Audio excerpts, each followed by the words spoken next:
నమస్తే అండి. ముందుగా నరేష్ గారు మీతో స్టార్ట్ చేస్తాను. ఒకటి ముందుగా అయితే ఇక్కడ తీసుకున్నటువంటి నిర్ణయాలు ఒకటి అయితే నిన్న అఖిలపక్షంలో పలు సందేహాలను వెలుబుచ్చారు. అఫ్కోర్స్ కేంద్రం ఏ నిర్ణయం తీసుకున్నా ఉగ్రవాదుల పని పట్టేందుకు ఖచ్చితంగా మద్దతుగా ఉంటాం, మా సపోర్ట్ ఉంటుందని చెబుతూనే నిఘాకు సంబంధించి భద్రతా వైఫల్యానికి సంబంధించి కూడా క్వశ్చన్ చేసినటువంటి పరిస్థితి. మూడంచెల భద్రత ఉన్న చోట ఇటువంటి అటెంప్ట్ ఎలా జరిగింది, ఇంత దారుణం ఎలా జరిగింది అని ప్రశ్నించి వైఫల్యం ఉంది అని మాట్లాడినటువంటి క్రమంలో ఏం చెబుతారు మీరు?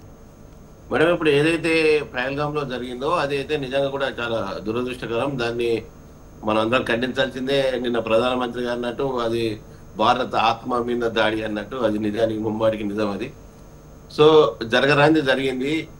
ఈ యొక్క నిఘా వైఫల్యం ఏ విధంగా మనం అంచనా వేయచ్చు అంటే, ఇక్కడ సరే అది నిఘా ఇంటెలిజెన్స్ చెప్పినా కానీ రాలేదని రకరకాల పత్రికల్లో కొంచెం నెగ్లెక్ట్ చేశారు అని చెప్పేసి, కొన్ని పత్రికల్లో స్టేట్ గవర్నమెంట్ సంబంధించి సెంట్రల్ అండ్ స్టేట్కి సంబంధించిన కోఆర్డినేషన్లో కూడా ఇబ్బంది జరిగిందని రకరకాలుగా మనం చూస్తున్నాం. కానీ ఒకటి మటుకు మనం చాలా క్లియర్గా అర్థం చేసుకోవాల్సింది ఏంటంటే, సరే ముష్కరులు యొక్క వాళ్ళ తమ ప్రయత్నాలు వాళ్ళు చేస్తూనే ఉన్నారు దేశం పట్ల.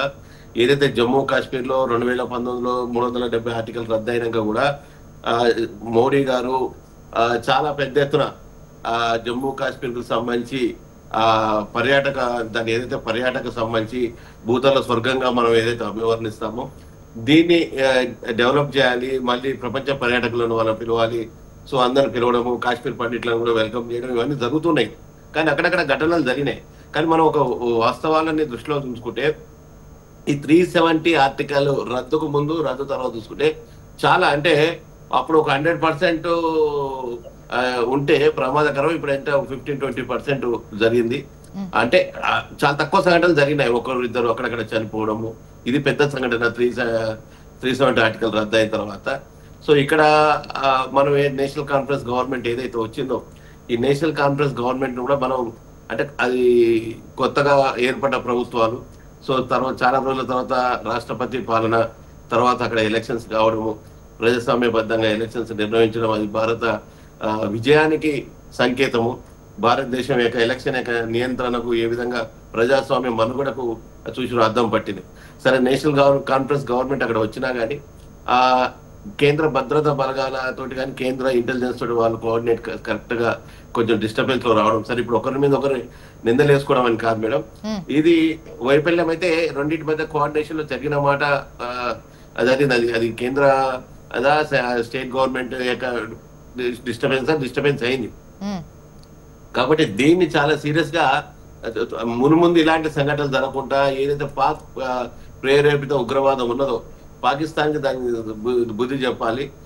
పాకిస్తాన్ మళ్ళీ సరే తన భారతదేశం చూడాలంటే కూడా భయపడాలి. ఆ విధంగా సమాధానం చెప్పాల్సిన అవసరం. ఎందుకంటే ఈరోజు ప్రపంచ దేశాలన్నీ కూడా భారత్ కు మద్దతుగా నిలిచినాయి. ఇక మన ఇక ఒక గుడ్ న్యూస్ ఏంటంటే, భారతదేశంలో ఉన్న అన్ని పక్షాలు, అన్ని రాజకీయ పక్షాలు ఇంక్లూడింగ్ ఎంఐఎం పార్టీతో సహా అన్ని పార్టీలు కూడా దీన్ని ఖండించాల్సిందే. దీన్ని పూర్తిగా ప్రభుత్వం ఎదుర్కోవాలి, పూర్తి మద్దతు ఇస్తాము అని చెప్పడం అంటే ఎంత దుర్మార్గం అంటే, మతాన్ని అడిగి పేర్లు అడిగి చంపడం అనేది చాలా ఘోరం మేడం.